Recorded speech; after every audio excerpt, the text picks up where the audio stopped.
আবু সাইদের জন্য এটা আমাদের চরম প্রাপ্তি। আমরা বিশ্বাস করি কোনো অন্যায় হবে না, কোনো অনাচার হবে না, অ্যাকচুয়াল যে দোষী সেই বিচারের আওতায় আসবে। এবং শেখ হাসিনা কতটা পৈশাচিক ছিল আমরা এখন বুঝতে পারতেছি। এখন যারা এই কাজ করেছে তারাও আমার সাথে কথা বলেছে, আমিও তাদের সাথে কথা বলেছি। অনেকে হয়তো জানিই না, সরাসরি কথা বলতেন ওসির সাথে, ওসি কথা বলতেন শেখ হাসিনার সাথে, জিয়াউল হাসান সরাসরি কথা বলতেন শেখ হাসিনার সাথে, কমান্ডিং অফিসার বা এডিজি বা ওদের যে ডিপার্টমেন্টের প্রধান জানতেন না। এই যে শর্টকাট সিস্টেম বড় দুঃখজনক। 22 সালে যখন বলা হলো আমি গুম হয়েছি পুলিশের কাছে, তার একদিন পরেই আন্তর্জাতিক টিম আসলেন, ওখানে উনি বললেন আমি স্বেচ্ছায় গুম হয়েছি। পুরা মেকানিজমটাই ছিল দুর্বৃত্তি ভরা, লজ্জা। একটা সরকার কিভাবে এই কাজ করতে পারে তার বাহিনীকে দিয়ে, আমাদের সেনাবাহিনীকে ধ্বংস করেছে।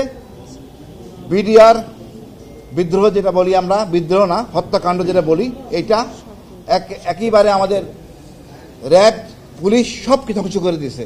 আমরা লজ্জিত। আমরা আশা করি এই সরকার কাছে ধন্যবাদ জানাই যে আমরা বিচার পাচ্ছি ইনশাল্লাহ। তারপর হঠাৎ করেই শুনলাম যে তাকে গুম করা হয়েছে, তার নিজের বাচ্চা 6 মাসের এবং 3 বছরের বাচ্চার সামনে, তার বোনের সামনে তাকে নিয়ে যাওয়া হয়েছে এবং প্লেন ক্লথে যেভাবে সে বাসায় ছিল সেভাবে নেওয়া হয়েছে।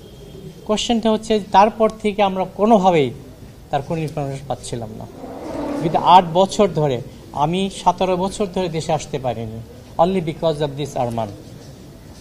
এই জন্য ধন্যবাদ প্রসিকিউশনদের, ধন্যবাদ আইসিটির যারা বিচার করছেন, এবং ধন্যবাদ সেই সকল ইয়োধদের যাদের কারণে আমরা এইখানে দাঁড়িয়ে আজকে আমি কথা বলতে পারছি। এবং এই ব্যবস্থাটাকে ধন্যবাদ জানাই, কারণ এই অপেক্ষার আবেদনটা আমাদের কিন্তু বিগত 1 যুগেরও বেশি, যেটার আজকে প্রথম আমরা যে অ্যারেস্ট ওয়ারেন্টের জন্য আমরা দাঁড়াতে পারলাম, বিচারের দাবিতে এই জায়গায় আসতে পারলাম।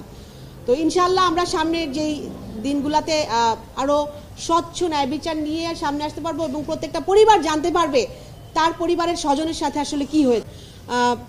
প্রত্যেকটা কেসের ক্ষেত্রেই দেখা গেছে যে আইন প্রয়োগকারী সংস্থা ধরে নিয়ে গেছে, পুলিশ বলেন, র্যাব বলেন, ডিজিএফআই বলেন, আইন প্রয়োগকারী সংস্থারা ছিল, সাদা পোশাকে ছিল, এবং তাদেরকে যেন স্পেসিফিক্যালি আইডেন্টিফাই করা হয় এবং তাদেরকে বিচারের আওতায় আনা হয়। যতক্ষণ না আসলে যারা এই প্রধানমন্ত্রী, সাবেক প্রধানমন্ত্রী শেখ হাসিনা, ফ্যাসিস্ট রেজিমের যে প্রধানমন্ত্রী শেখ হাসিনা থেকে শুরু করে তারেক সিদ্দিকী এবং বাকি যারা ছিলেন কমান্ডিং অফিসার্স, তাদেরকে প্রথম দিকে মোটা দাগে অ্যারেস্ট ওয়ারেন্টের আওতায় আনা হলো, এবং আমার মনে হয় যে ইন্ডিভিজুয়ালি প্রত্যেকটা কেসকেই আনা হবে পরবর্তীতে। এবং আমরা আসলে আইসিটি ট্রাইব্যুনালকে ধন্যবাদ জানাই। আপনি আজকে আমার সাথে যাদেরকে দেখছেন, আমরা এখানে যারা গুম হয়ে যাওয়ার পরে ফেরত আসেনি এমন পরিবার আছে, ফেরত এসে যেমন আরমান ভাইয়ের ফ্যামিলি আছে, হাসিন ভাই আছেন আমাদের সাথে।